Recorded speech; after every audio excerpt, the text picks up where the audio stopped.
This is former TNA World Champion Raven, and you're listening to TNA Cross the Line podcast. Quote the Raven, nevermore. And don't cross the line. Or do cross the line. I'm not really sure if you're supposed to, you're not supposed to. I don't know. Whatever. You get it. TNA Wrestling. Cross the Line.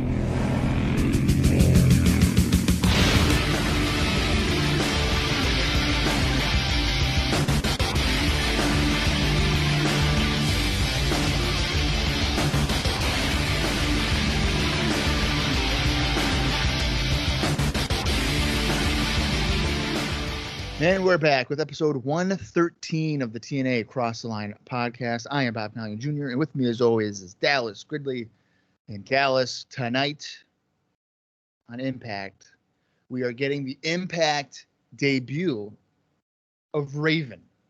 It's only going to be 2 months since the show started, and arguably one of the biggest stars in the company is finally making an appearance. We haven't even seen a promo from him on Impact, but tonight's the night. He will be in action,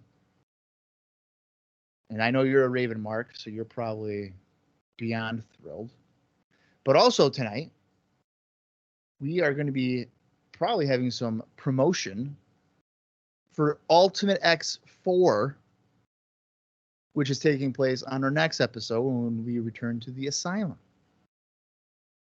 And I don't know if we know much else of what's going on technically this week on Impact. You might know. I have forgotten. Yeah, I'm going to be honest with you. I do not remember what they've announced. And usually, I think it's safe to say they don't really announce a lot for Impact. And I think realistically, the biggest thing here is Raven's making his debut finally on Impact. And I feel like it was kind of teased. It could potentially be against Sabu. I don't know if they really... They didn't say it, but I feel like it was heavily hinted at that it because of the feud. They didn't say it, although I guess if it was going to be, then they would have really told you. But I think it was more of like, oh, Raven will be there. What will Sabu do? No, you're probably right about that. Will Sabu also be like that type of thing? No, you know what? That's probably how it was said. Actually, Will Sabu. So they're teasing a confrontation, regardless, between them. Which. Let's just do it. Raven's back. Let's do it.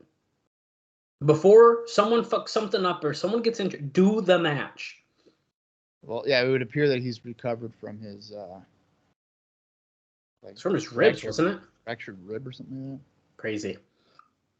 So, yeah, but we're coming off of the first ever Six Sides of Steel cage match where the Naturals successfully retained the NWA Tag Team Championships against America's Most Wanted. I would venture to guess, considering what happened kind of during and after that cage match, that perhaps Triple X will maybe be the number one contenders. If not, maybe they are the number one contenders if I maybe remember. Oh, yeah. But I think AMW... I think AMW here is going to be shifting towards a feud with Team Canada because Scott D'Amore and his teammates there brutally attacked. I believe it was Chris Harris. Yeah, because stick and all that stuff. And then he kind of fell out of the cage, leaving James Storm inside alone. That's right. And then you know what? That's his own fault. Right. You don't leave a cage. It's a prime example. Any WWF fans out there? Money Incorporated, Steiner Brothers, 1993. You don't leave the cage. You don't leave the cage. You fools. I think Survivor Series 2001, when Jeff Hardy was like, I'm going to try to leave the cage and then jump through a table and miss. And then they lost the unification to the Dudley Boys. Oof. I think it's fair to say that Triple X is next in line. I mean, they were heavily teasing America's Most Wanted Triple X to the point where it was like, how does America's Most Wanted not win back the tag team titles? Right. It was very clear, oh yeah, it's gonna be Triple X, it's gonna be America's Most Wanted. They had history, blah blah, and then they didn't, and it was like, oh shit. But realistically, Triple X chasing those belts with the Naturals, I think is going to be good. It's fresh. something a little different. So I'm not going to complain about that.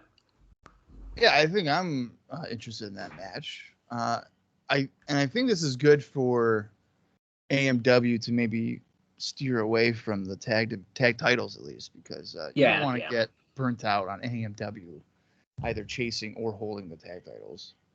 Right.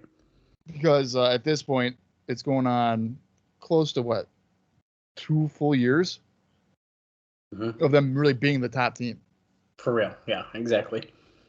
I mean, I guess, let's just run down the card quick, too, as we're talking about this, because, we've already kind of bounced around a bunch of stuff here. But speaking of, Triple X did defeat Team Mexico's Abismo Negro and Mr. Aguila in the opening contest on our last episode covering the July 21st, 2004 pay-per-view. So definitely, once again, proving themselves as a top contender. We saw that Sicilian street fight, Bob, which is, as you told us last week, one of the main reasons you ordered the show as a kid. Yeah. I think really the main reason. And because I would love to say the steel cage match was the reason, but I don't vividly remember being invested in AMW and the Naturals, but I was invested on Big Vito. Big Vito, who from WCW, being in a street fight against a guy that I had primarily known as Simon Dynamite. Right, and Big Vito won that Sicilian street fight. You are damn right he did. And then Bob fell asleep. He made it through that match. His mom said, "Bobby, it's okay. It was $10." And Bob fell asleep, so he didn't even make it to what ended up being a handicap match, where D-Ray 3000, Mike Posey, yes, the referee, Mike Posey, and Shark Boy defeated the team of David Young and Johnny Swinger. And yeah, it was supposed to be Glenn Gilberti, but he wasn't there. And I think I have a note on that, so we'll talk about that momentarily. We saw Abyss defeating Sabu in a Falls Count Anywhere match. Yeah, and that's when Raven came back at 2, I believe, right at the end of that. Then the team of Chris Sabin and Jerry Lynn, which had AJ Styles ringside, defeated the team of Kazarian and Michael Shane. And that match was supposed to be Jerry Lynn and AJ Styles, but they're selling that knee injury still. And that's why Styles ended up being ringside for that match instead. And then, of course, the first ever 6 Sides of Steel match. The Naturals defeated America's Most Wanted. That match went 15 minutes and 29 seconds. And I'd say it was pretty damn good.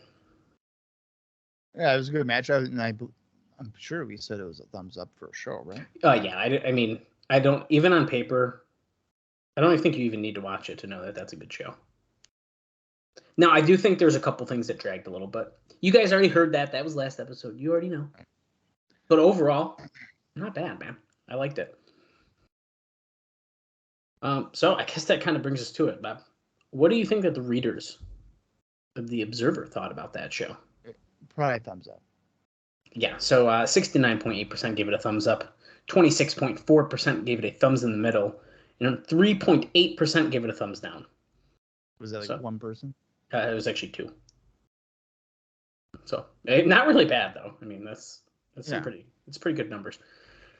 And as we've said in the past, we usually think that if a lot of people are in the middle like that and the majority are up, that's a very positive review nonetheless.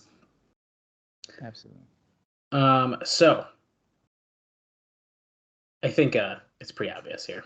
Do we have to ask you what the best match was? No. The cage. It was the Sicilian street fight. I'm just joking. It was the 6 sides. You almost choked on your spit or something. If you were drinking right there, you would have spit it out. Maybe. So they said there's nothing even close to votes. So the cage match easily won. Now, what about the worst match? I'm gonna say the handicap match with D-Ray in that. Well, it actually ended up being the Sicilian street fight. Are you kidding me? The main reason why I watched the damn thing and I know, isn't that funny? I just made the joke about the Sicilian street fight. I didn't even realize that was the worst match. And Dave adds a note about that, saying that was one of those weapons matches that went out years ago where they trade hitting each other with garbage can lids to the head, getting no reaction from the crowd. And I hate to say it, That's kind of what happened. I mean, it's a WCW hardcore match. Yeah. I just think if that match was shorter, I don't think I would have minded. It went 7 minutes and 20 seconds. Now, I know we're on pay-per-view. So really, and actually looking at it here, that was the shortest match, mind you, by a couple seconds. But it was the shortest match on the show, and I still feel like it went too long. I mean, that doesn't seem too long, but I can see the point. I feel like a weapons match probably should be quick anyway, because like if you're just constantly hitting each other with weapons, wouldn't someone normally just lose that pretty quickly? I would think. Right. And also, Bob, I'm just remembering now. I don't have a note about it just yet. I'm sure we'll get to something. We're missing a big thing that happened on the last show as well. Is that Jeff Hardy signed? Yeah, Jeff Hardy was there. Yeah, and he signed. And he's gonna get a title match against Jeff Jarrett. It's official. That's official? I think that's part of the deal. This is part of his deal of signing. I'm pretty sure they said that. Oh, wow. Unless he didn't get to sign that particular paper. I think for me not to mention that shows you how much I don't really care about Jeff Hardy coming into TNA. Oof. That. I don't know, man. He was, at the time of, I was what? 14? 15? Yeah. That's a fair ball. Foul. He was never a major draw for me. I enjoy his stuff, but he's not like must see. And if people are wondering why I said that's a fair ball, it's because I'm watching a Mets and Brewers game as well. Jesus. I'm looking over at WrestlingRecaps.com. Oh boy, great website. And it is noted even here, the contract assures Hardy an NWA World Championship match with Jeff Jarrett. But this is an important note. He goes to sign, but he was cut off because the Alpha Male came out, which I do remember happening. But so he didn't quite sign that paper yet. And of course, Brown basically says that he's 1 pound away from taking the title. Jarrett came out. It was a crazy segment. And we're kind of thinking that Monty Brown might end up helping Jarrett versus fighting him. Okay, so a couple things. Number one, I'm proud of myself to have noted, hey, Jeff Hardy technically hasn't signed the contract. No, that is pretty. Actually, this is one of the more detailed segments I've seen you write. Number two, considering that fact, and he's not the number one. He wouldn't be the number one contender, right? Because he didn't sign it? No, not yet. Okay. So Vince Russo wait. kind of being like the fair guy, I could see this being like a Monty Brown, Jeff Hardy type of thing. True. And now I think it's important to note as well, though, is that he did sign his TNA contract, just not the second contract that Dusty Rhodes was holding in the envelope. Okay. That was the one guaranteeing the title. So let's get that straight. He is signed to TNA. We don't know the details, but we're going to see him more in our future. Right. Okay. For at least another, year and a half? 2 years. Yeah, a year and a half. I think you're right. Roughly, give or take. I don't think he makes it to 2006. No, I don't think he does either. He doesn't. No. Okay. Well, we'll see. He makes it through 2005. Yeah, but he does some really good stuff there. So I'm really that's true. So I'm really excited about it. Yeah, so that's exciting. So hey, maybe we're gonna see. Do you think they're gonna put Hardy on Impact tonight? If they're smart, I think they should do something, a segment or something with him. But yeah, I mean, why not? Why wouldn't you? Right? Would it be necessary to see him in the live crowd? Maybe, I don't know, maybe not. But to be on the show, you some capacity, right? Okay, so let's talk about a couple things that Dave has about the show from our last episode, and then I got a couple notes. And Bob, I'm looking again. You asked me off air. It's gonna be a shorter episode today, guys. Damn. There's not a ton. Damn, I could talk about TNA all day. Me too. In fact, I'm trying to do that with more people. Like, guys, like, you guys watch Impact? I text Bob. Bob, did you hear the Reverse Battle Royal's back? And Bob pulls the Austin Skinner on me. He ignores me. Yeah, now it's the Bob read Colling because Austin actually answers me. Bob no longer does. He's sick of me. No, see, my defense with this, okay, I had seen it on Twitter, okay, and I had meant to even message you about it. I'm sure you were going to. That's a funny thing. And because I saw it at, I believe I saw it at work. Yeah, it was like midday. It was a really weird time for the announcement. Yeah, I feel it was like 11 o'clock or something. So I saw it, and then I got distracted with work, forgot, and then you text me that, and I saw it, and I was like, I have to respond and say, yeah, I saw that, but I'll do that in a minute. And that minute turned into never. Yeah, it happens. It happens to the best of us, okay?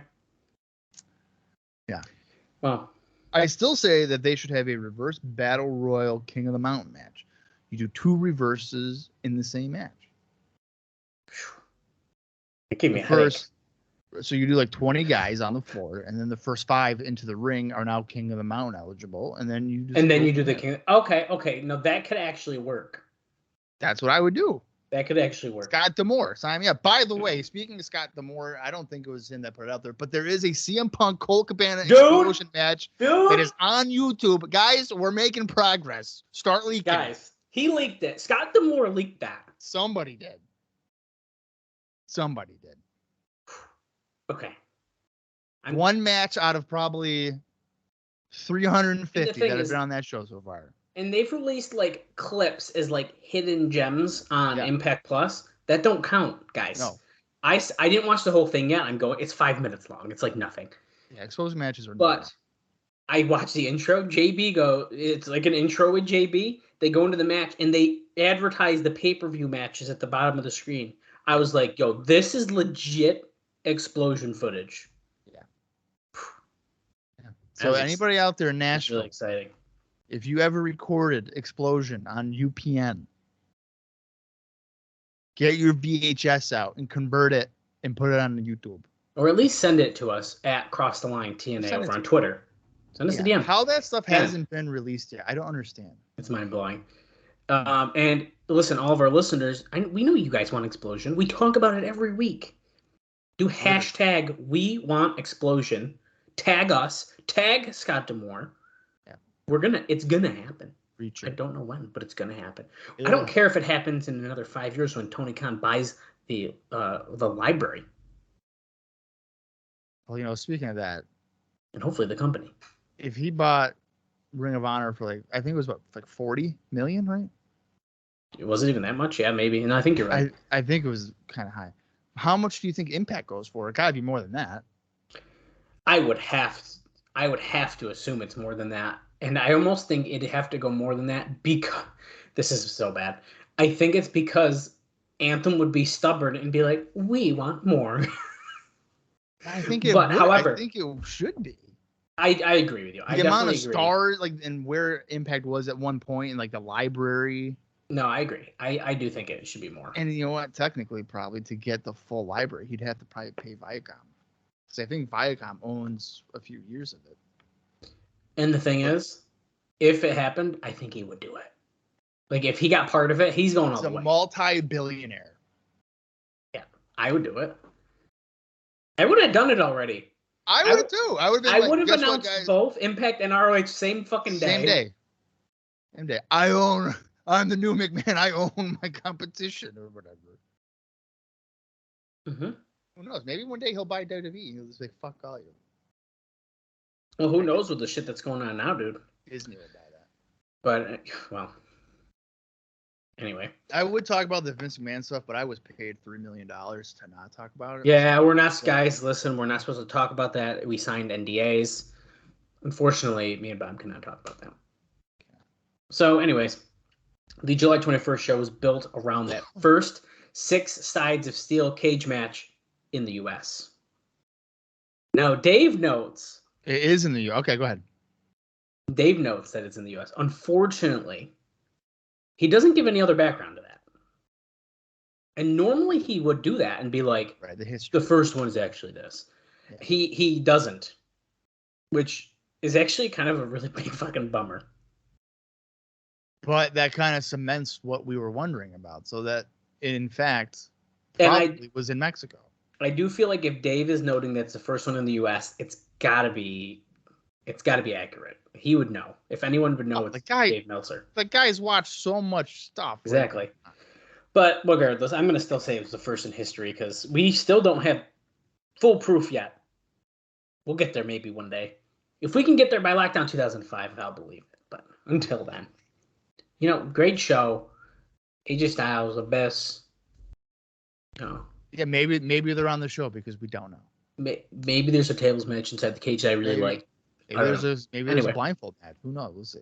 Maybe there is. I don't know. Can't fucking wait. Anyway, Dave gave that. I'm gonna quit the podcast right before that show. No, don't. Dave gives the 6 Sides of Steel match 4 stars. Pretty good rating. Yeah. I think it was really good. He talks about all the spots and stuff, but guys, we covered that last week. We've already kind of talked about this a lot. We know that Team Canada was involved. It ended up also bringing out 3 Live Crew and Triple X also got involved to stop Team Canada. And then once Douglas threw the powder at James Storm, they then used the Natural Disaster, which is their double team stunner finisher. He kicked out of that though. Jay Stevens then hit Storm with 2 chair shots for the pin. Whew. So now, good match, plenty of blood. Right. Now this kind of leads to a match. I'm going to say it's an announcement. I don't know if it is because he says this led to on July 28th, which is our next pay-per-view. I'm going to say this is an announcement. It doesn't give away results or anything. Okay. America's Most Wanted will be facing off against Petey Williams and Bobby Roode. And the Naturals will be facing off against Triple X. It doesn't say, that they're going to get the title shots, but it's mentioning that their win over Team Mexico on our last episode kind of earned them that shot officially. But it seems like those are 2 of our matches that we're heading into. Well, that's kind of interesting that it took them to beat a lower level team to earn the shot. Yeah, I mean, I don't think it was like an official number contender match, but that's what Dave knows. Yeah. As I noted earlier, Glenn Gilberti was advertised for the show. And that was even though he was booked in Honolulu for Hawaiian Championship Wrestling. They also advertised AJ Styles Wrestling, even though they said he had a knee injury, which has worked, and simply didn't have him wrestle. With Gilberti, it's no big deal, as it's not like anyone was paying to see him, Dave says. But it does show that the total arrogance of the promotion.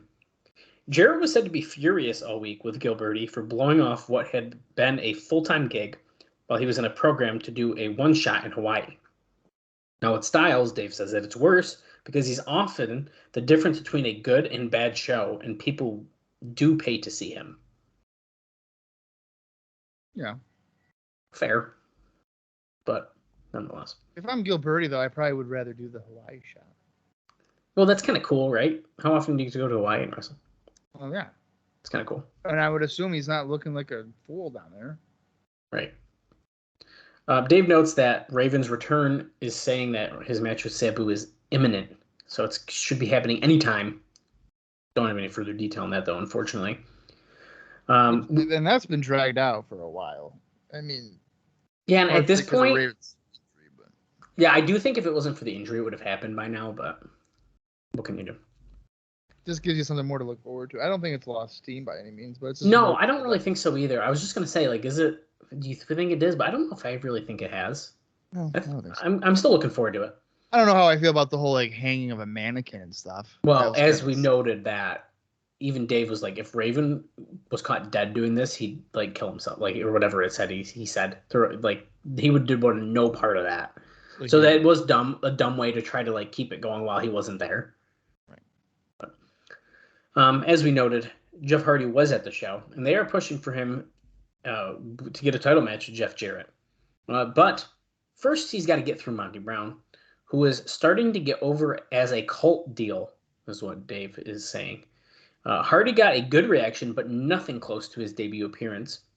And I will pause right there and say, me and Bob noted it sounded quite quiet However, I do think that the audio on the episode was a little wonky. I think it was a little weird. I think the crowd noise seemed to be toned down versus commentary and stuff, but who knows? Yeah, but even looking at the crowd, they didn't seem like they were super. They didn't seem super pumped, yeah. They are pushing him like he's a huge superstar, but not that. But now, sorry, he made a typo. That he's got to deliver the goods. But at least he hasn't no-showed yet. Although, he had everyone scared on July 21st, as he canceled 2 flights and arrived late. And this is kind of a peek into the show we're about to watch, but the next morning, all the wrestlers take a van from the hotel airport to take the first flight to Orlando. Hardy wasn't there, and when they woke him, everyone had to wait 25 minutes for him to be ready. And guess what? I'm going to make you guess. Who do you think that they've put in charge of Jeff Hardy to make sure that he gets up on time? Sabu. Nope. Younger. That's your hint. Yeah. Sonjay Dutt. No, you're pretty close. One more. I'm close to Sonjay Dutt. I would say you're close. Younger. Chris Sabin. Even closer, but no, it is the coolest guy in the world. Kazarian. Frankie Kazarian is going to be in charge of him. And also, apparently, they're going to have Dusty Rhodes do his promos because they don't have faith in him talking. But the crowd sees him as a real star. Wait. Dusty Rhodes is going to do the promos for Jeff Hardy? Yes. I don't really understand why you do that, but he's a manager now for him, or? Well, that's not like quite a spokesperson. I would say, yeah. It almost seems like more of a spokesperson thing, right? It's kind of weird. I mean, I kind of understand it. I mean, I don't think Jeff's a good promo, so. Yeah, I mean, it kind of, right. Those are the main notes about last week's show. I got a couple other ones, a couple pretty quick ones here, and then I even have 2 I'm saving for the show, 2 short ones. Hulk Hogan, God, I'm so fucking sick of hearing his name, but it's back. He did an interview with Alex Marvez on their website, the Observer's website, mainly to push his daughter's career, but there's a TNA note, so I've got to mention it. He said he didn't go to TNA because even though they told him Russo wasn't on the company, he really still was. Which Dave says here, in parentheses, a convenient excuse because Russo was involved from day one and then told to leave because Hogan was coming in, and really did leave until the Hogan deal fell through. Hogan also got his hip replacement surgery, and apparently you could watch that surgery air on VH1 on July 29th, 2004, on a special. And even though the doctor said that he didn't need it, although at some point he would eventually need it, and he did say he's fine now. So he's using Russo as an excuse, even though, as we noted, Russo was gone. Yeah, he was gone, but was he still technically on the payroll, like getting paid, or? I am willing to bet a lot of money. The answer to that is yes. But if he wasn't physically there, and I bet you wouldn't have had much say in what Hogan was doing. Yeah, I mean, well, wait a minute. Okay, so like you said, he was there pretty much since day one. If not before, in the shadows. I mean, he literally was like hiding in the shadows. Right, at least in the shadows. But I mean, doesn't this guy join the company 6 years later or whatever, and like Russo's still there? You said it, man. So whatever. Time heals all wounds. Especially in wrestling. Yeah, in a fake entertainment. It's credible. It's for real.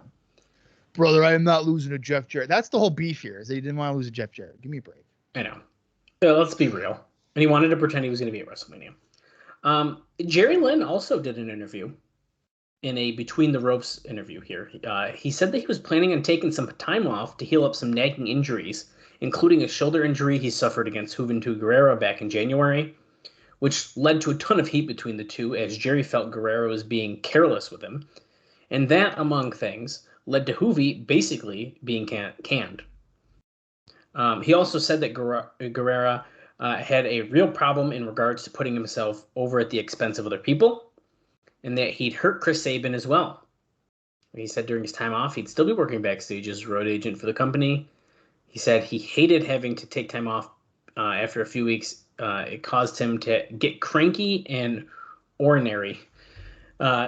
Also, if TNA is really intent on pushing that he's an old man, they should have him use that word, is what Alvarez is saying during promos on TV. So that's fun. Jerrelle taking time off due to injury, but guess what? There's someone working with an injury as well.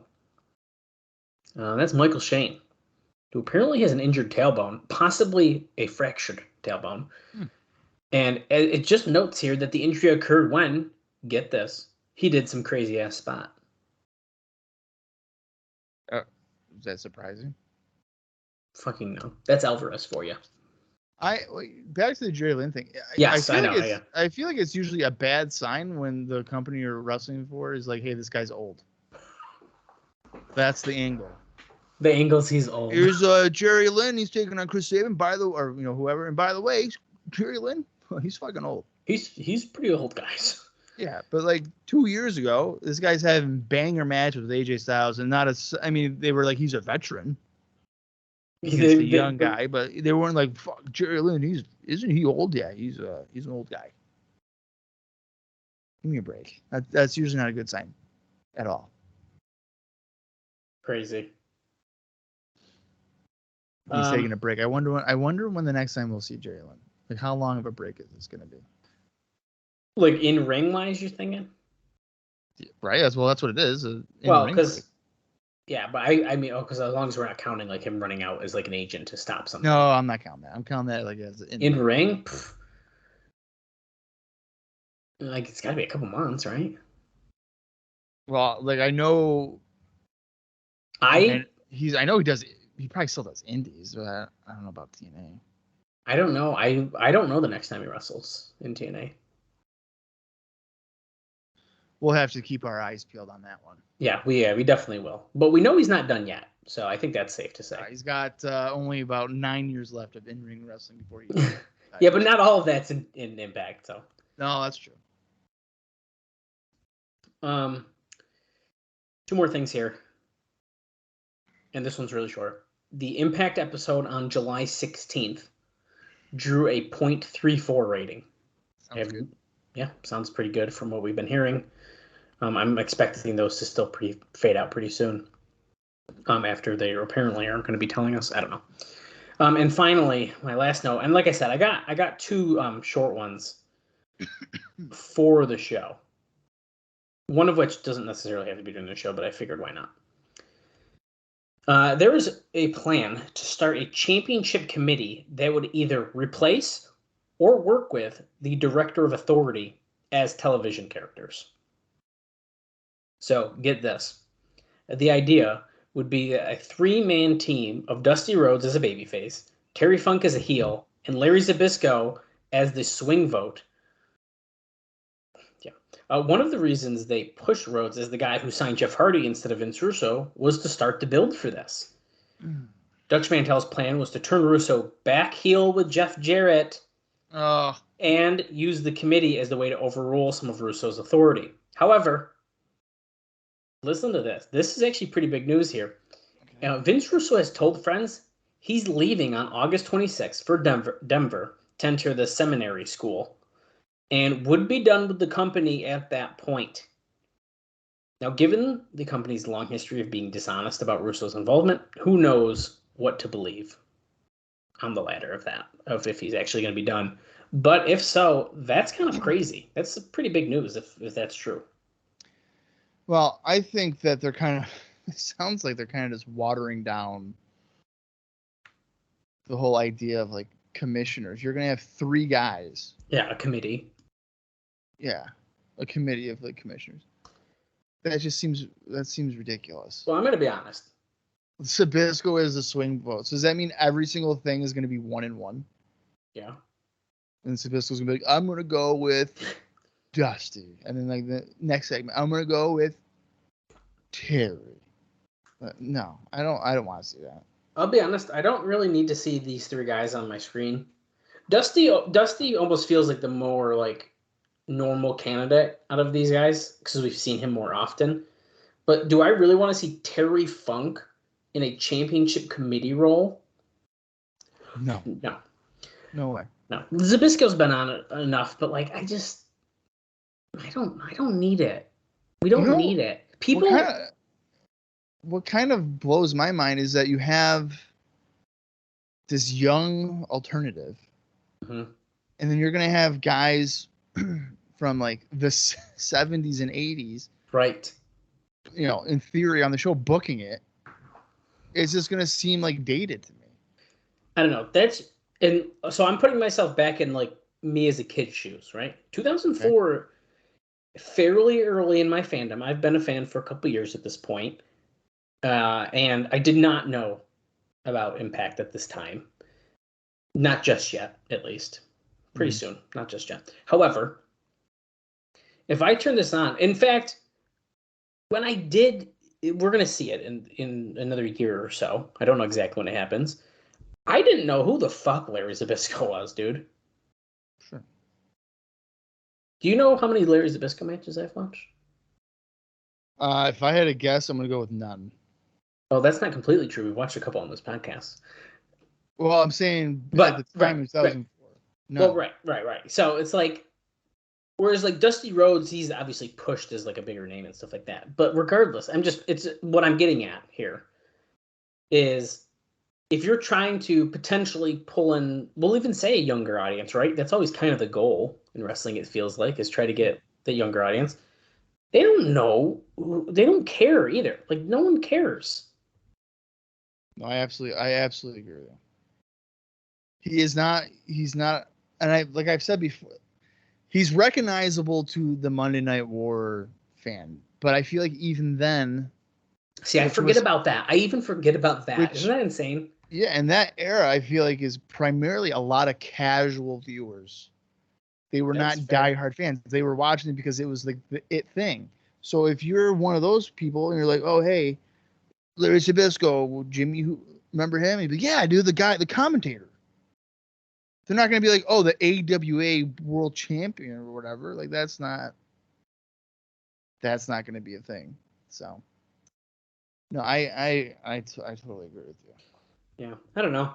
And here's the other thing. I find Larry Zbyszko, I would say, fairly entertaining. Like, I like hearing him talk, but like he doesn't do anything for me. Like, he's just there.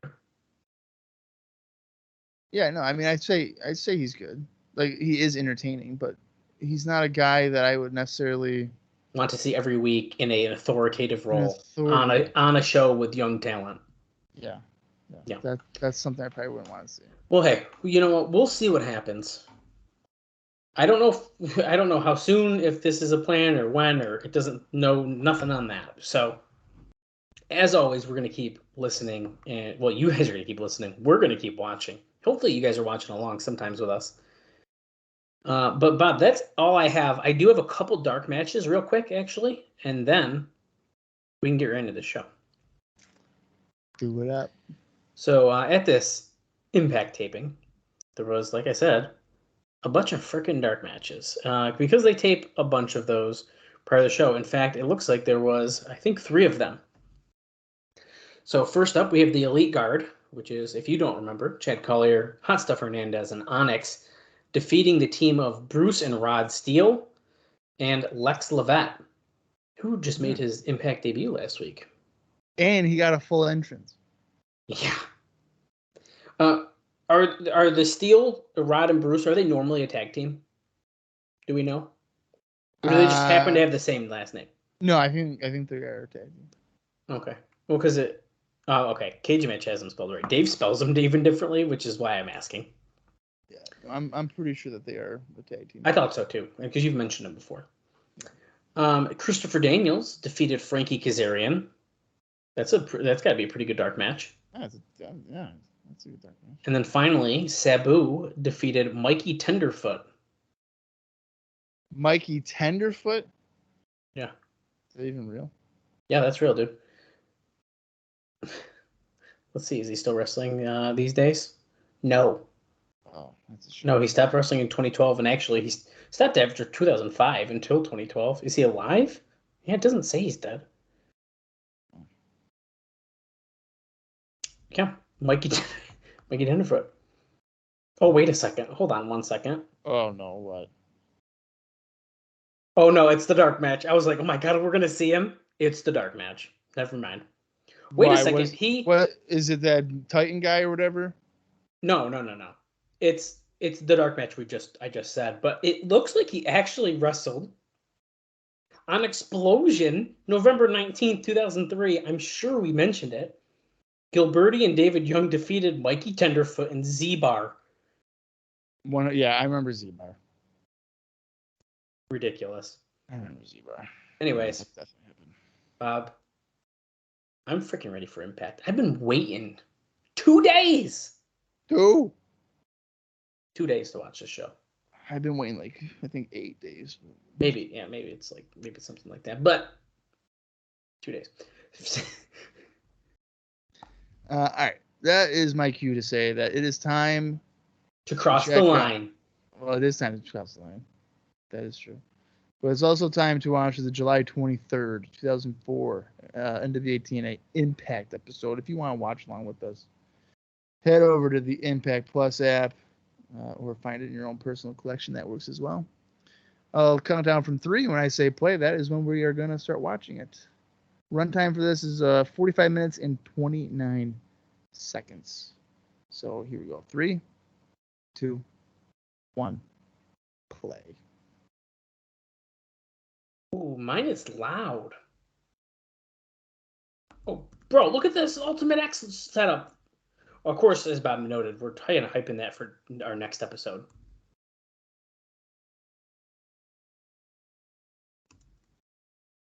Whoa. In-ring Impact debut of Jeff Jarrett as well. Talking about Jeff Hardy as well. It's a pretty big announcement. Is Jarrett gonna fight anybody worth mentioning? Come on, Mikey Tenderfoot. Yeah. Lex Levette returns. Yeah. Okay, I'm sorry. This intro sucks. The pay-per-view, dude. The pay-per-view intro's a banger, and this one's like. It never reaches another beat. So you come to the fans who are going nuts, but the music doesn't match their excitement. And just in case you're curious, Bob, we are sold out. 850 free tickets here at the Impact Zone in Orlando, Florida. Jeez. Pyro. Be careful, you might burn the roof. Stop. No, that's the one that does it right there. And they don't catch it until the first match. That's funny. Holy crap. Okay, how much pyro? We're blowing our budget. Who are we starting off with here?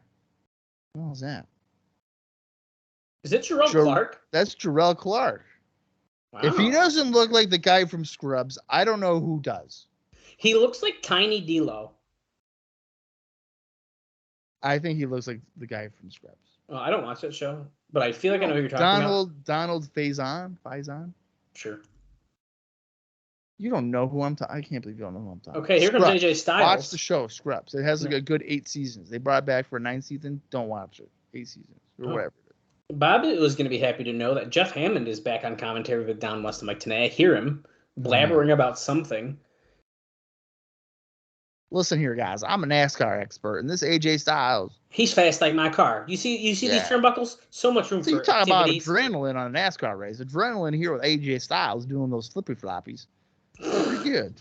The flippy floppies. That's right. Mike Pose is a referee. He's not wearing shorts, so that's how you know he's not about to wrestle in his muscle shirt and shorts.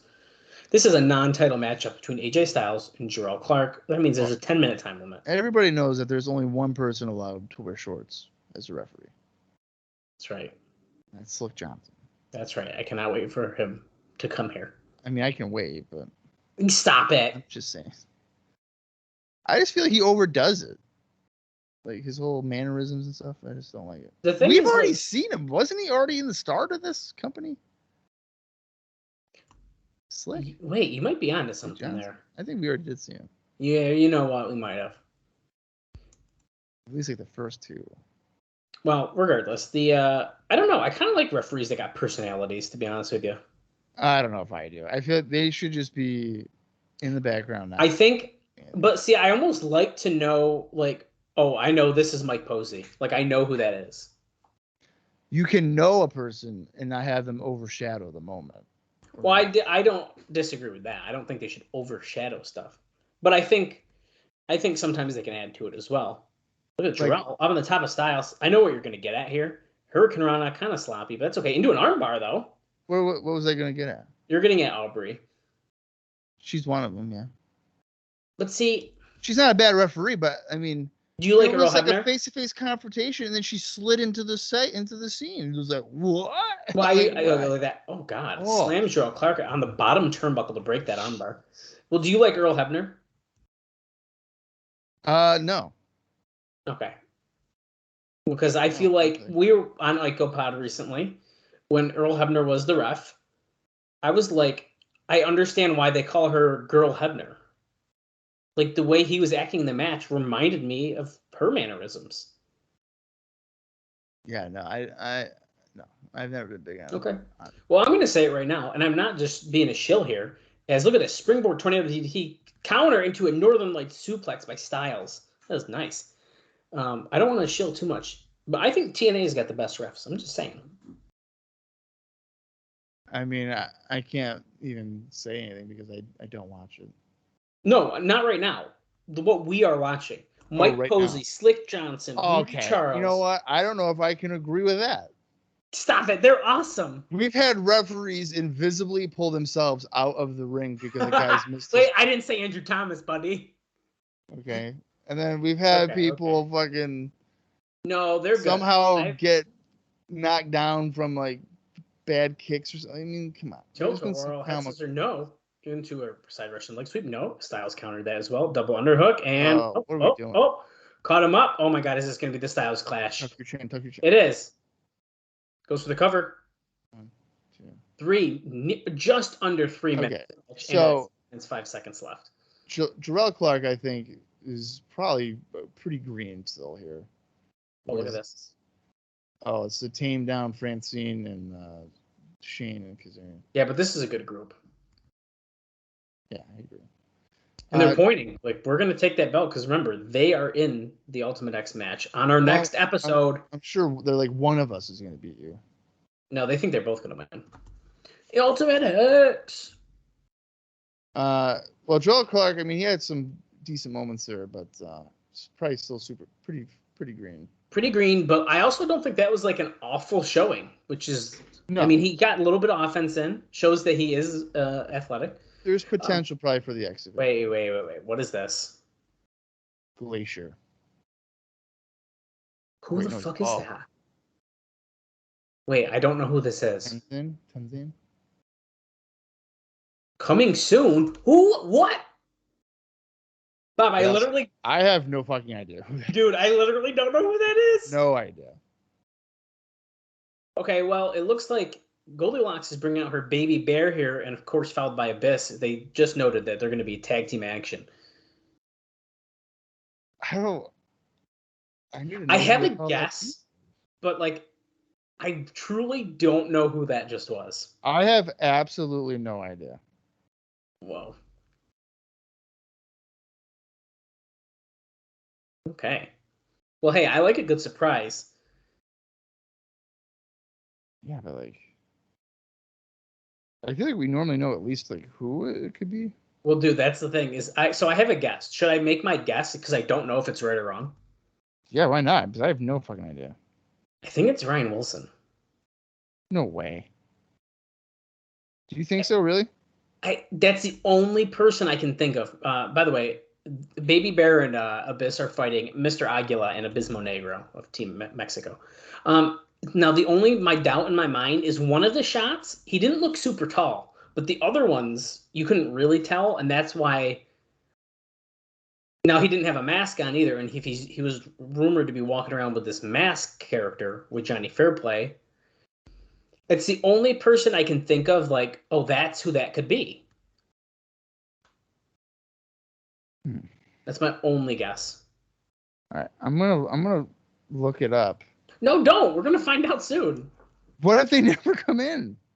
Well, then we'll have to. Well, actually, you know what? I bet you it's in our notes on next week's show. Not next episode. It might be 2 weeks. It might 2 Okay, episodes. so here's a fun one. So I am reading the July 23rd, 2004, literally published on the date of the show. Review Oh, wow. by Larry Zonko. Rest in peace, 401 Mania. This guy he reviewed Oh, you've talked so about much him a lot, wrestling. yeah. This guy, so much wrestling. He passed away, I think, like last year. Oh, wow. Really, it was tragic there. You want to take an idea here of what his guess is? Okay, if he's making a guess like that, It's just a guess, because he I'm doesn't cool know with yet. that. I don't know. I have no idea. What does he say? He goes, this is the direct quote of what he says. He goes, an odd coming soon video runs. You can't really tell anything about who it may be. So I'm going to speculate and say Canyon. Why? Because I can. Oh. Canyon's not a bad. I mean, it didn't look like Canyon. Okay, so that's the thing is his hair was like cut. Yeah. Which, not saying he couldn't cut his hair, but you know that you say that, I almost feel like that gear almost could resemble like a Mortis-y kind of look. Sure. He had a jacket. It had like, I'm gonna say sting pads on the pants. You know what I mean, though. Yeah. Like that texture. Interesting. Nothing's going on too much in this match, just so you guys are aware, as we're speculating still. Mike Posey versus David Young on our next episode, guys. They scrolled across the bottom right there. I love Don West being like, Goldilocks is wearing that fur coat in 95-degree weather. Like, why is she doing that? What if it's Mikey Tenderfoot? Whoa. Lex Levette. They're repackaging him. Dude, could you imagine? Shelley in with Abismo Negro. Slams him Told down. you we had plans for this guy. Abyss is in. I hope that that Dave has like some kind of. Yeah, I'm really curious. Yeah.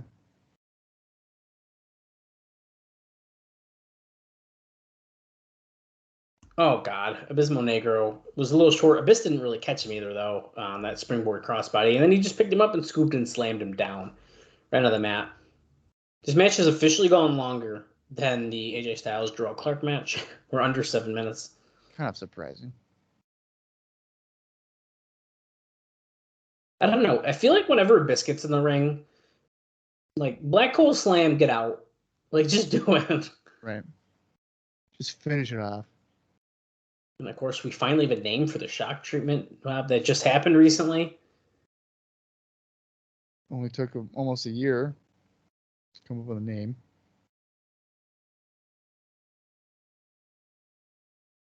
That's right. Triple H taking the natural seriously. Only took them to be the NWA Tag Team Champions. Oh, Do you think we're going to see Roderick Strong again? Yeah. You do? Maybe I like know within we do. like a reasonable amount of time. Maybe I know we do. On like Impact soon? I'm I want to say like 90% positive we see Roderick Strong on a pay-per-view. Oh, I know that. I count that. No, I know. And the thing too about that situation is like he was probably going to get a job, but then like he's like, "Fuck you, I'm staying with Ring of Honor." Because they got a show on Saturday, and they were like, and him and Austin Aries, right? Yeah. It was both. Yeah. Of them.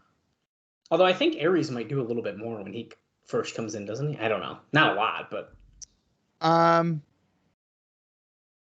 Yeah.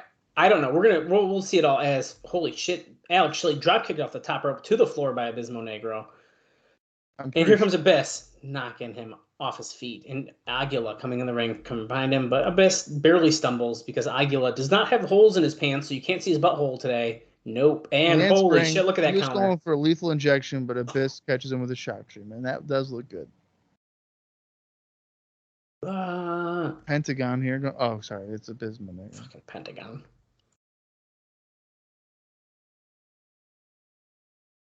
Kick him. That's right. Shelley going to the top rope.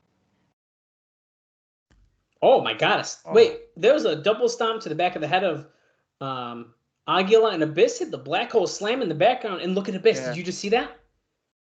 He hit the black hole slam on Abysmo, and he was covering him, but they counted Shelley's pin, and Abyss was like, "What the fuck?" I don't know how I feel about this. Look at Abyss in the background.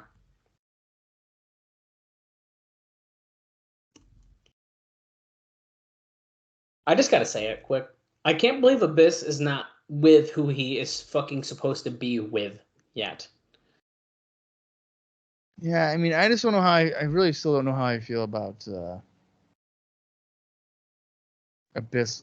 I mean, I'm not getting a love vibe from it, but like the attention part. Yeah. The man who's going to be facing Jeff Hardy this Wednesday is up next, and that's right, the alpha male Monty Brown and Jeff Hardy going at it on our next episode. They announced that? I forgot about that. I'm pretty sure they actually might have, or at least subtly did. But wait, Monty so Brown's here I in am action. saying I think they're going to fight each other, and now it's like, yeah, they are. They might have done it quickly during their like normal like show recap. The thing that's tough is what do they announce for the next pay-per-view versus Impact? And sometimes I think that gets lost. I gotta stop watching so much wrestling to the point where I forget what I've watched. Well, yeah. We're seeing some highlight package here. Jarrett slamming that guitar over Jeff Hardy's head.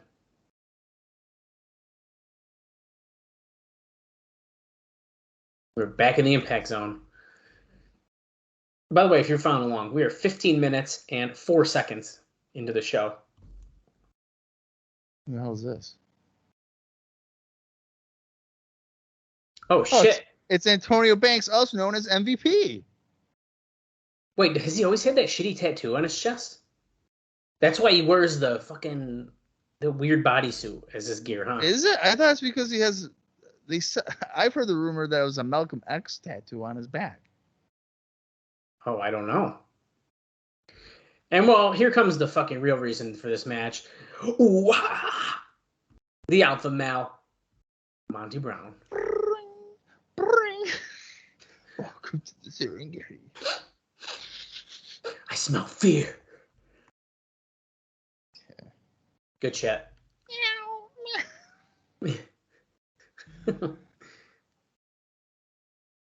Is there anything on Antonio Banks' back there? I don't think there is. I think no, but it is so weird to see him in like little tights like that.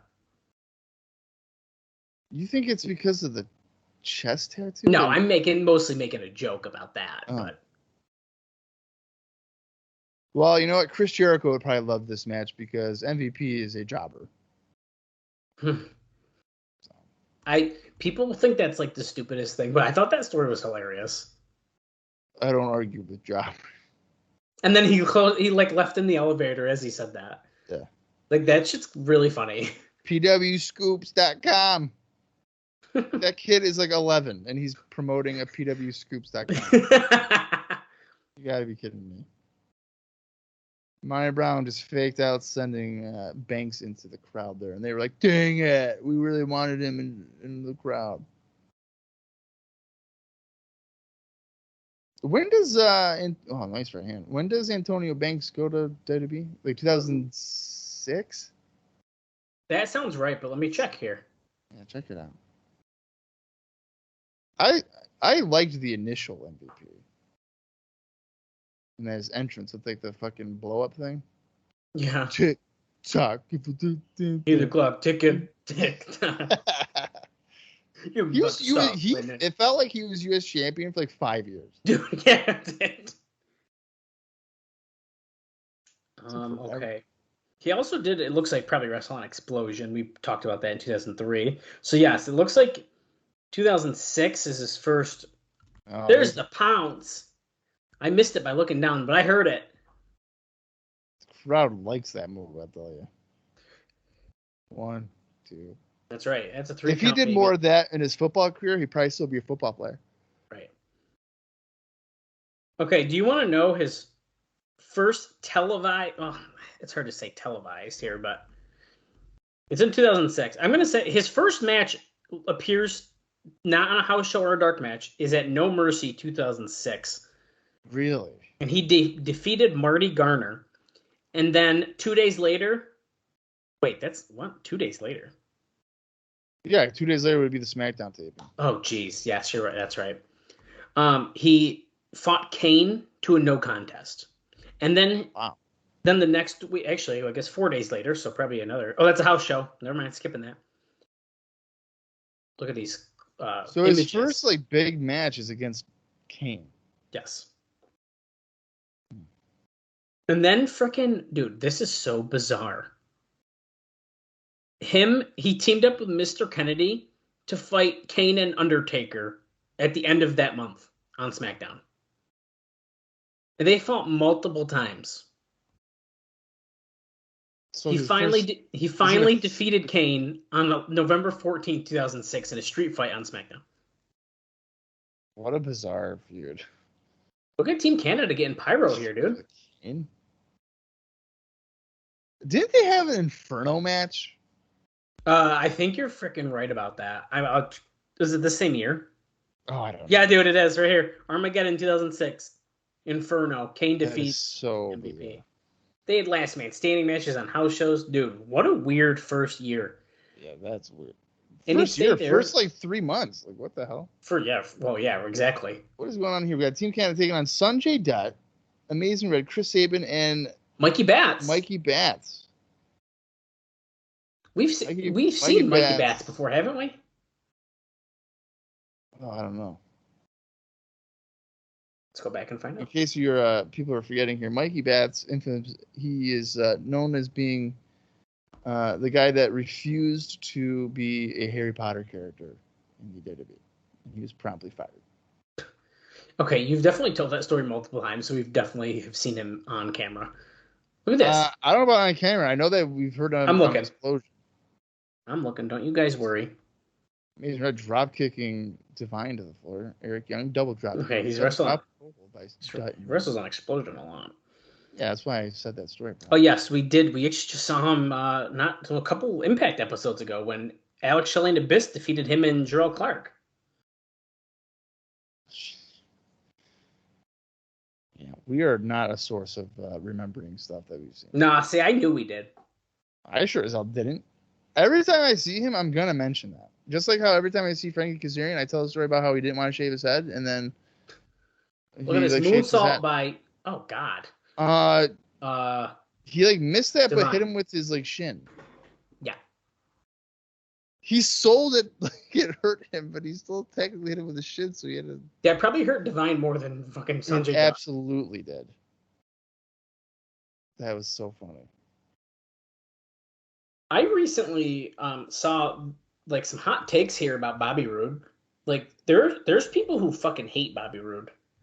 Who? It was just people online were like, I can't. There's definitely a comment or a quote from someone, but it's people think that he's wicked boring and not good. Double underhook suplex by Roode onto Dutt here for a 2 count. Maybe he's boring in WWE. I don't know. I haven't watched it. Look, it's official at the bottom, by the way, Bob. Tag team title match. Triple X versus the Naturals. Team Canada versus AMW. Yep. Abyss and Shelley versus Shark Boy and D-Ray 3000. In a Goldilocks Money versus match. That's right. And then Mike Posey against David Young. And if David Young loses, he's going to leave. Monty Brown, Jeff Hardy. Dude, freaking pay-per-view is sounding really good. Seems like every segment or every match serves a purpose. So that's good. Right. Dutt kicks down Roode, and in comes Sabin. Sabin cleaning house. Buckle bombs Williams into Roode. Sabin's a lot of fun to watch. And he's only 39. Today. Today. Obviously not in 2004. I know. I'm pointing it out. Some people might not know. Yeah, Chris Sabin's awesome.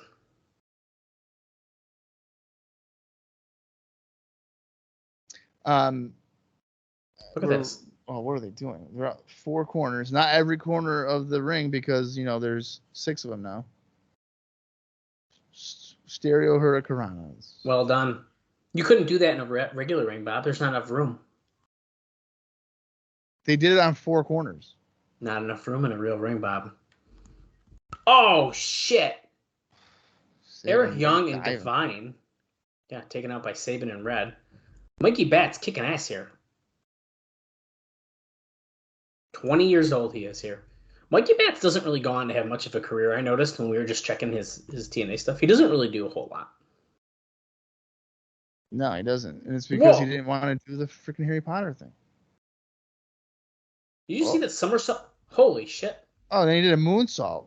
That was Rude. nice. Yeah, Rude sort of. I don't know. That looked like a confusing move, but it looked really nice, so I'm fine with it. Yeah, Dutt went for a hurricane and got caught, and then Rude went to powerbomb him to the A floor. somersault hurricane Rana. He flipped. Right, and then Dutt decided,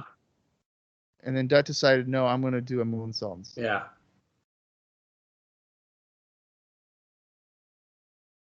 So that was nice. Canadian Destroyer on Mikey Batts. That's got to be it. 1, 2. There it is. And shockingly, he pinned Mikey Batts. Wow, I didn't know that was going to happen. Literally the only enhancement guy in the match. See, if Lynn wasn't injured, that probably would have been Jerry Lynn in the match, not necessarily pinned. Not necessarily pinned. I don't think he'd be in the match. There's no way. With Sabin and stuff, dude, that's Team NWA. He literally just teamed with him. No, you'd have a better shot of having like D-Ray in there. No, get the fuck out of here, you fucking bullshit. Look at, dude, Studio 21, the new asylum. Someone signed in the front row says. Taking shots, baby. Oh, we're getting probably Raven next, right? Well, as we're potentially getting that next and seeing another package, let me give you one of my short notes here, Bob. There's apparently a lot of talk internally about running house shows later this year. And I believe it is Alvarez notes that at the very least, they should probably wait until they get a better time slot on FSN before they do that. Yeah. Because if they do house shows by the end of the year, I can just see the notes now. They were in Fort Wayne, Indiana. There was 45 fans in attendance. And here's the card. David Young defeating Shark Boy. That match went 27 minutes. And that'd be cool. The main event was Michael Shane beating freaking Chris Sabin, which would be good. But, like... Is Jeff Hardy going to feel the bounce, Bob? Oh, he hit him in the nuts. That's a disqualification if I've ever seen one. Hardy. This past Wednesday at the asylum. These video packs drive me nuts. I'm going to pee real quick. Okay, I'm going to talk about the return of Raven. If you guys are following along, by the way, 26 minutes, 20 seconds. We have, if you want to be like Bob, 19 minutes, 5 seconds left of the show. Show's flying by. Impacts always do. And they're just easier to get through. I'm hoping they're an easier listen too sometimes, but either way, we try to keep it fun for everyone. Tom Storm in the crowd. Nice sign, Tom. And look at this. Bob is missing out on the return of Kid Romeo to TNA Wrestling. Just Romeo is what his nameplate says. And it looks like he's going to be facing Raven. Raven finally has his good song back. I think he's probably had it for a little bit now, but Raven making his TNA Impact debut here. About damn time, if you ask me. Here he comes, slowly walking to the ring. Raven.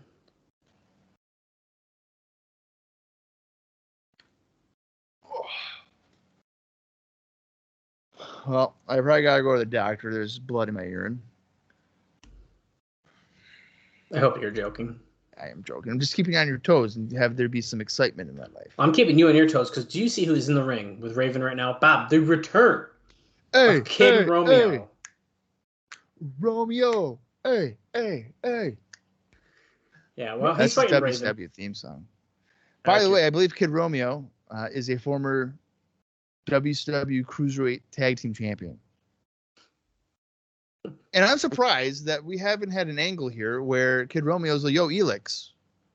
Remember us, dude? We're tag champs. Why are you with Christopher Daniels?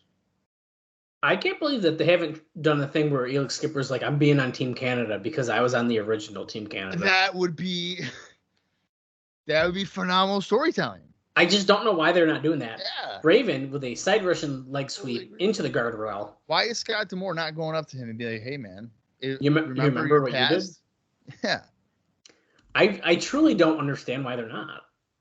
Another one, dude. Look at the squish stick people in the. Their shins and knees are probably. They're done. Yeah, they're done. They should sign Lance Storm. Yeah. And then Lance Storm can be like, "Elix, we gotta take out Team Canada because we're the real Team Canada." A third one, dude. You see the back of the head and his back make contact with that guardrail. Raven looks like he's in a little bit better shape. I was thinking that too when he came out, actually.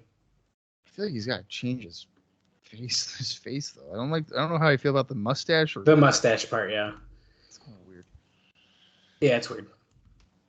Oh, you know what? And I don't think we've really noted that he's his hair is fully grown back.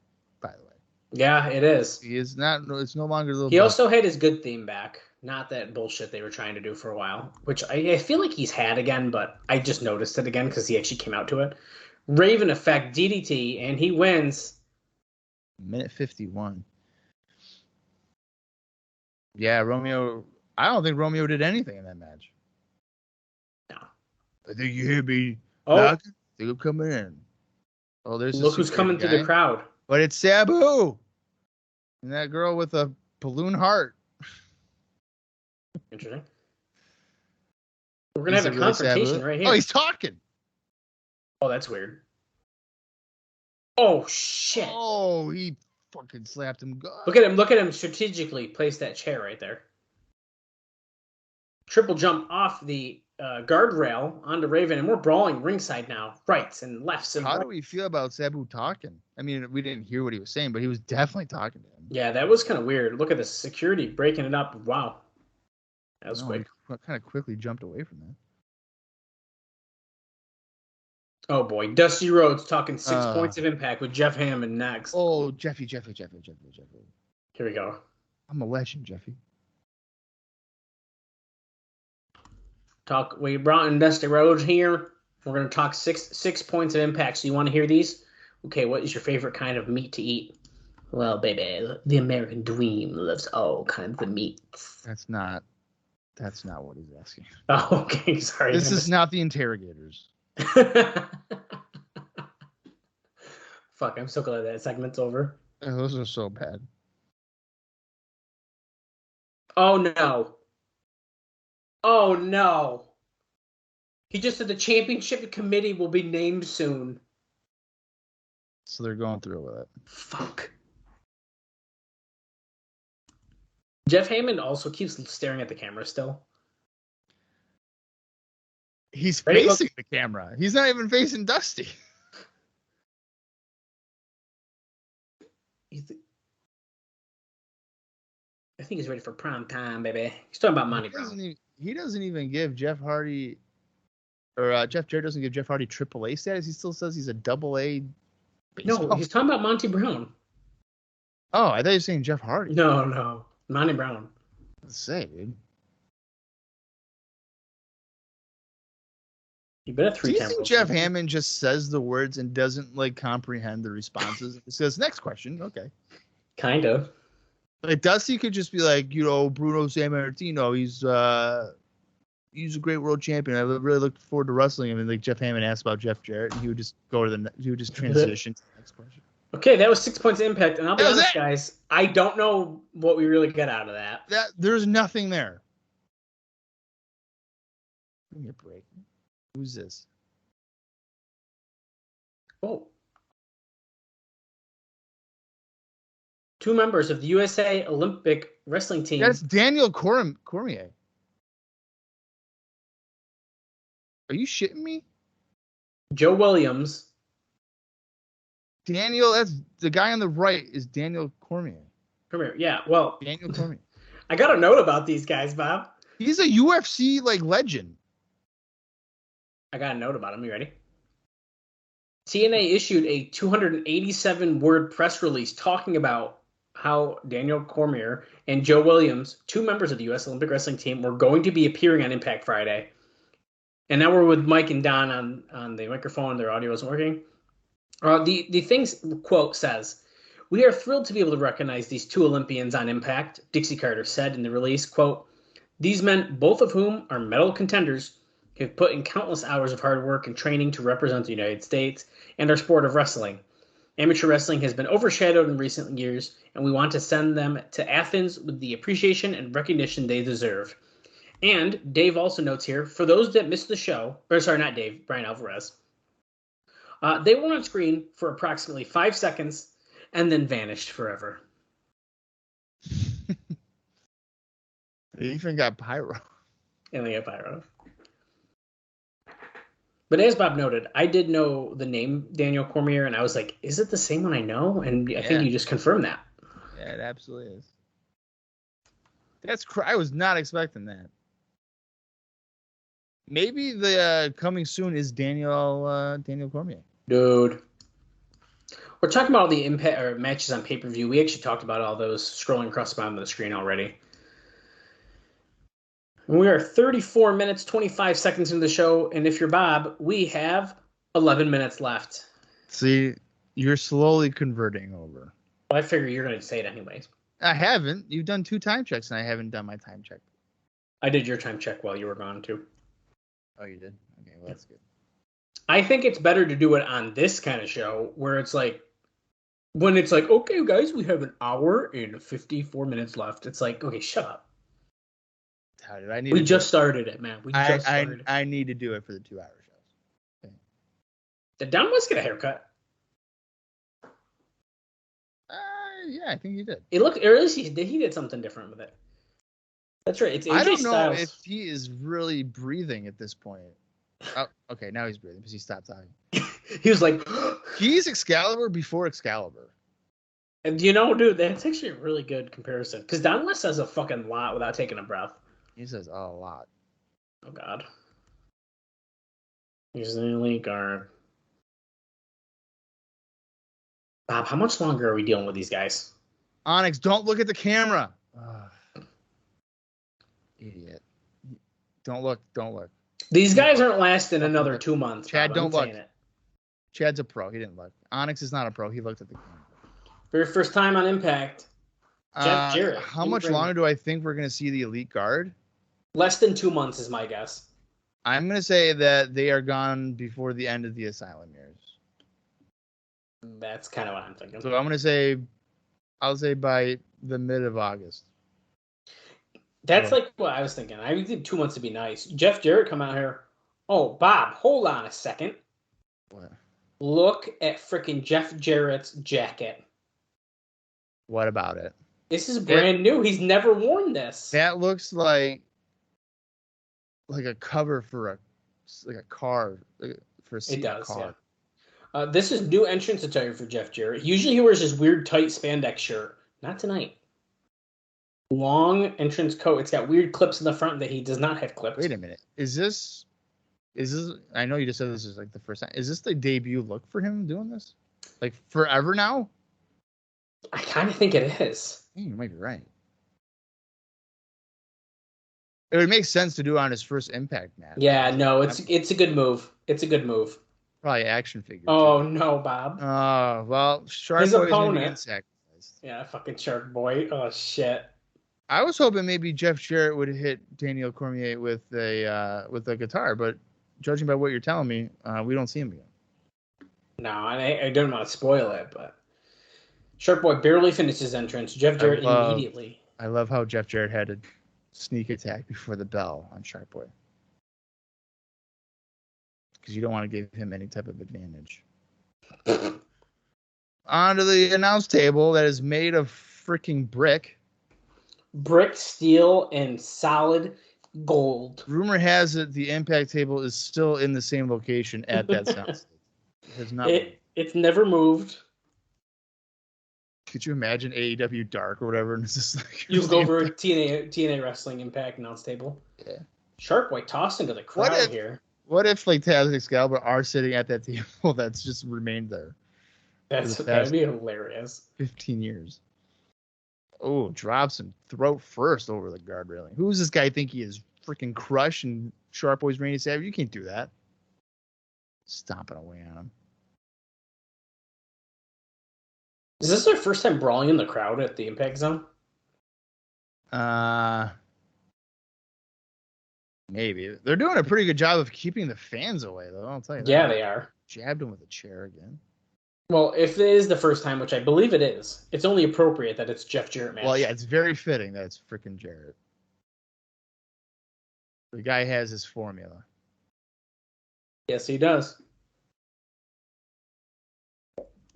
Oh, chair. Chair shot. Do you notice that camera change? It was further away. Was that on purpose, do you think? Oh, maybe. Well, they didn't go further away on the jab, though. Because it wasn't getting swung at him. They probably were worried it was going to be a headshot or something. They pulled back. Remember they were doing that? Was it on WCW, right? And they switched the camera. Or is on, we watched a show on IcoPod. It was like the blood or something. They went like wicked far away. The blood they will zoom. That's what I mean, the blood. Zoom out. There's a few times on Nitro where like Bischoff would be like, all right, can we get a wide shot? Because Regal's bleeding. Let's get a wide shot. Jesus. Which makes no sense because like you can still see the blood. Like, yeah. It doesn't cover it up. Right. Now they're up in the crowd. They're working their way up here. They're just brawling everywhere they can in the crowd. Jarrett surrounded by his loyal followers. Ain't I great? I'm Double J Jeff Jarrett. Did you listen to the latest Jarrett podcast at this point, the Ask Jarrett Anything? No, I did not. Well, one of the fans asked, Sharp Boy's making a comeback. How come you were only ever champion when you booked it yourself? Oh my God, they asked him that? Yeah. And then Jarrett goes, well, I was WCW champion. I didn't book that. But I was thinking like Vince Russo's like your best friend.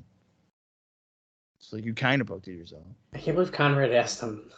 It wasn't Conrad. It was like the other guy. Oh, wait. Oh, no. Oh, God. He just I don't know if I can't listen to it then. Sharp Boy on the top rope. Missile drop kick. He did bite Jarrett's butt. Yep. So that's basically Jarrett's Achilles heel. Take him a minute to recover from that. Another missile drop kick. That's right. Oh, Shelley, yeah.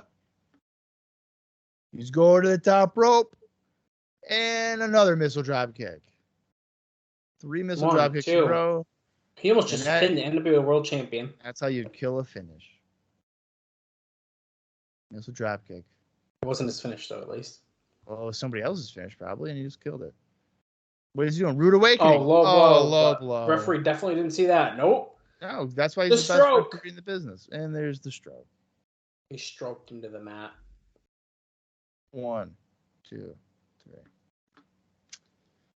You know what they say, Impact Wrestling, they've got the best referees. Really? Pyro to win? What are we doing? Oh, my God. What was that, dude? Get out of here. What a challenge. Jeez. That was ridiculous, Pyro, for no reason. Is that the point, Is that just to give him more heat? No, he's got a microphone. He probably thinks it's a big deal. I am the king of the mountain. Ain't I great? Hardy. Jeff Hardy, I know you're in the Impact Zone.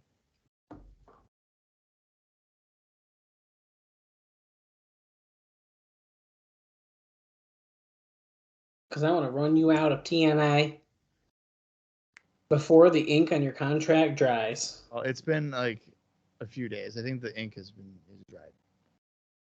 Don't hit Shark Boy with that guitar, you bastard. And oh shit. Where's Rudy Charles? Oh. Modest. To the top. He's running. Jeff Hardy going in there. He's getting beat up though. He's got a jersey in his back pocket. Look at his pants. Drop kick. It's a drop kick. I think he's got a Ricky Williams Dolphins jersey in his back pocket. I don't know why he's got it in his back pocket, but he does. Oh, drop kick in the corner.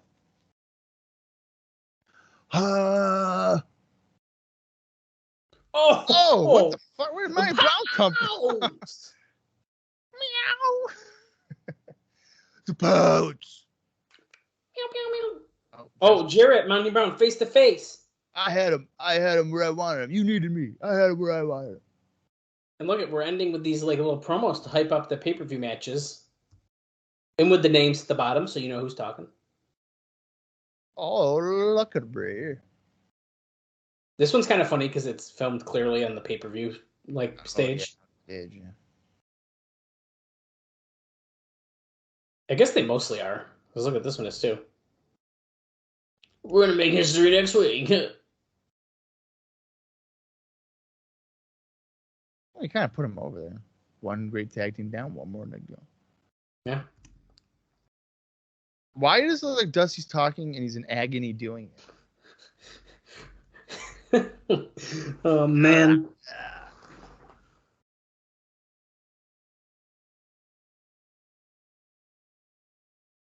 Oh, Hammond. He's like, I got 3 letters for you, and it ain't USA. A-M-W. I didn't know what it was going to be, yeah. S-O. Oh, Canada. Well, it's called Ultimate X, but I call it the House of Styles. I wish that in these promos they were like, Jeff Hardy, you attack me on Impact, but we know that you're gonna lose. But it's like in front of the pay-per-view stage, so it's very clearly a pre-tape. What? Ooh, Sabu, Wednesday night, beware of the Raven effect. Short trip, bad landing. Is that gonna be the next catchphrase he says every show? Short trip, bad landing. I think you hear me knocking. I think I'm coming in. You know what they say? Possession's 9/10 of the law. All right. Well, I think the next weekly show is going to be a pretty good one. Yeah, I agree with that. At least on paper, it is. Well, what did you think about this episode of Impact, Bob? I'll say I enjoyed it. I feel like it's really hard to fuck up a 45-minute show. I agree with that. We've seen it countless times on Oikopod, but with Impact, different era though.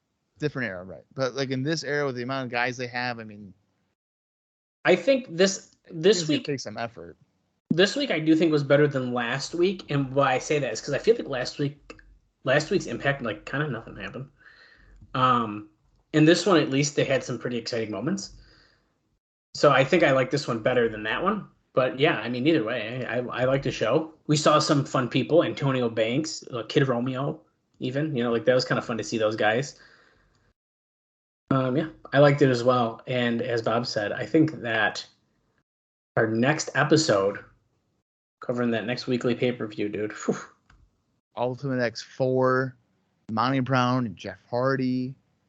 Raven's probably going to confront Sabu again. AMW, Team Canada. Naturals, Triple X.